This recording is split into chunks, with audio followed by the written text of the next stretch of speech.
G9 Gujarati ન્યૂઝમાં આપનું સ્વાગત છે।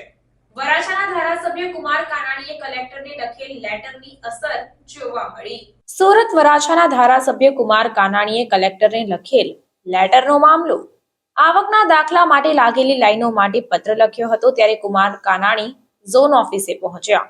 લખેલા લેટરની કેટલી અસર થઈ તે જોવા કુમાર કાનાણી સ્થળ પર પહોંચ્યા ત્યારે લેટરને પગલે ત્વરિત કામગીરી શરૂ કરી દેવામાં આવી। મામલતદાર સહિતના અધિકારીઓ તાત્કાલિક ઓફિસે પહોંચ્યા। લોકોને તડકામાં મુશ્કેલી ન પડે તે માટે મંડપ પણ બાંધી દેવાયો ત્યારે કુમાર કાનાણીએ મામલતદાર સહિતના અધિકારીઓને સૂચના આપી।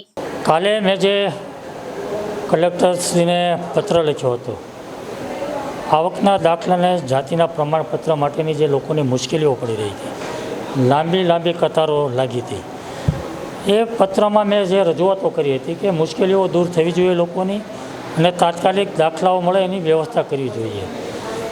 મારા પત્રની કેટલી અસર થઈ છે, કંઈ સુધારો થયો છે કે કેમ, મારા પત્ર પછી તંત્રમાં કોઈ અસર આવી છે કે કેમ, દોડતું થયું છે કે કેમ, એ જોવા માટે તપાસ કરવા માટે આજે હું અહીંયા આવ્યો હતો।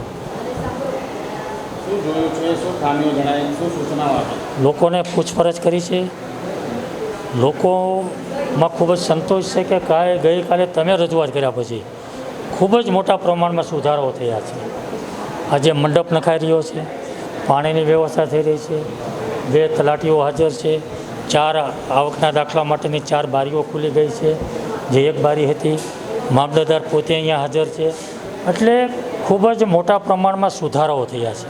સ્ટાફ વધારાયો છે, વ્યવસ્થા ઊભી થઈ છે, હેલ્પલાઇન માટે એક ટેબલ પણ ઊભું કરવામાં આવ્યું છે। લોકોને જો સમજ ન પડતી હોય તેને સમજ આપવા માટેનું માર્ગદર્શન આપવા માટેની વ્યવસ્થા ઊભી થઈ રહી છે। એટલે મને એવું લાગે છે કે મારા પત્ર પછી તંત્ર દોડતું થયું છે।